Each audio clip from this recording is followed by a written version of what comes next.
the talented folks over at Digitales Interactive, responsible for the outstanding sci-fi noir adventure Lacuna, have returned at last with a brand new, somewhat open-world adventure.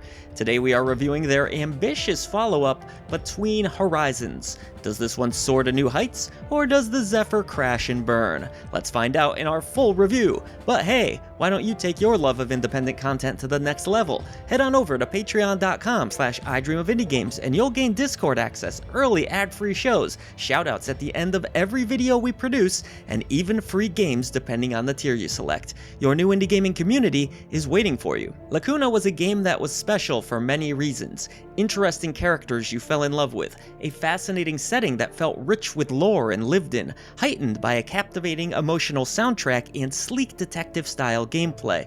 Unfortunately, Between Horizons lacks many of the qualities that made Lacuna exceptional. That said, the overall gameplay loop here will feel somewhat familiar for fans of that indie classic. Once again, we have a detective sci-fi adventure, but with a much different vibe this go around. In what is becoming a trademark for this developer, Between Horizons features frequent auto-saving. There is no going back after making a choice, with the idea being that players truly feel the weight and consequences of each action that they take. Dialogue choices are also placed on a timer throughout the narrative, however these can be adjusted for players who don't like feeling as though they are under constant pressure. You play as Stella, who lives aboard a ship known as the Zephyr, along with 1,300 others as they try to travel to a star. It's a massive vessel that for the most part can be freely explored. Stella carries around a PDA system which can be accessed at any time throughout your gameplay. This helps you to keep up with your current mission and to keep track of previous conversations. Here, evidence is also gathered, accusations are made, and you'll also be able to access the game's rather poorly made map.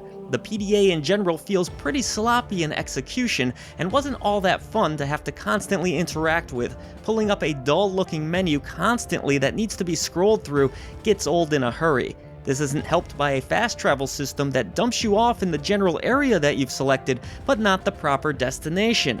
Players will also be bombarded with tutorials right out of the gate, and while they do a decent job of explaining things, it can certainly feel like sensory overload to have so much thrown at you in such a short span of time. Between Horizons isn't as complex as it would like you to think, but it does hold your hand quite often in the early going. As for Stella herself, she's just not all that interesting of a character in my opinion, nor are the ones that she'll interact with. Dialogue feels a bit half-assed, riddled with grammatical errors and uninteresting quips. None of these characters breathe life into this world, and that really hurts the overall experience considering this is a narrative-based detective adventure much like Lacuna was. It won't be long before you're running around like a chicken with your head cut off, going from point A to point B, talking to random people and scanning rooms in hopes of gathering clues to put together each mystery that's presented. The game features a shockingly dull introduction, and in general, it only becomes more of a slog as the hours tick by. Just boring. This is unfortunate when I think back on how I was immediately invested in Lacuna. In comparison, Between Horizons systems and narrative feel rushed, cobbled together, and downright boring for long stretches of time. It's as if the developers realized they forgot to do their homework at the very last minute, so they crammed something together and hoped the teacher didn't notice. Unfortunately, in this case, he did. One thing that can't be denied, however, is that Between Horizons is certainly a much more ambitious game than Lacuna was in its scope. The ship itself is massive, with plenty of characters, unique areas, and clues to be discovered. This more open approach comes at the sacrifice of a tighter overall gameplay experience.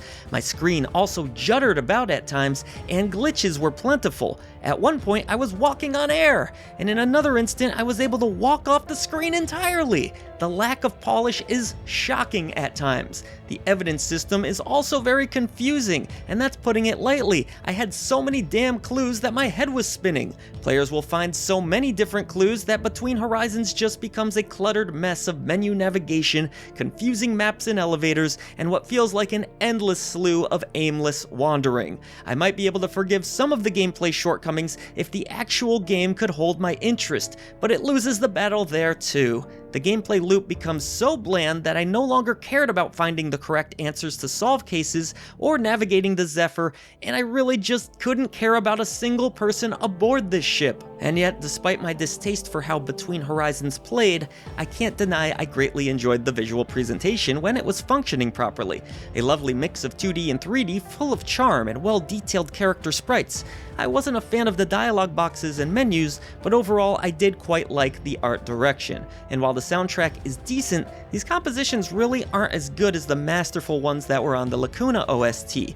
Yes, there's still some nice pianos and synths here or there, but really it's not even close. They're just okay in comparison. There is some voice acting that's presented throughout the game as well, and it is pretty good for the most part. Between Horizons feels like the perfect example of a developer making a really great game and then getting a bit over ambitious with the follow-up. Though it features 10 different cases and tons of characters, the stakes never feel all that high because the writing just misses the mark, so you won't care. That's probably the most shocking part about this game, coming from the folks that brought us such a well-written title previously. I wanted to love Between Horizons, but I just couldn't find a reason to.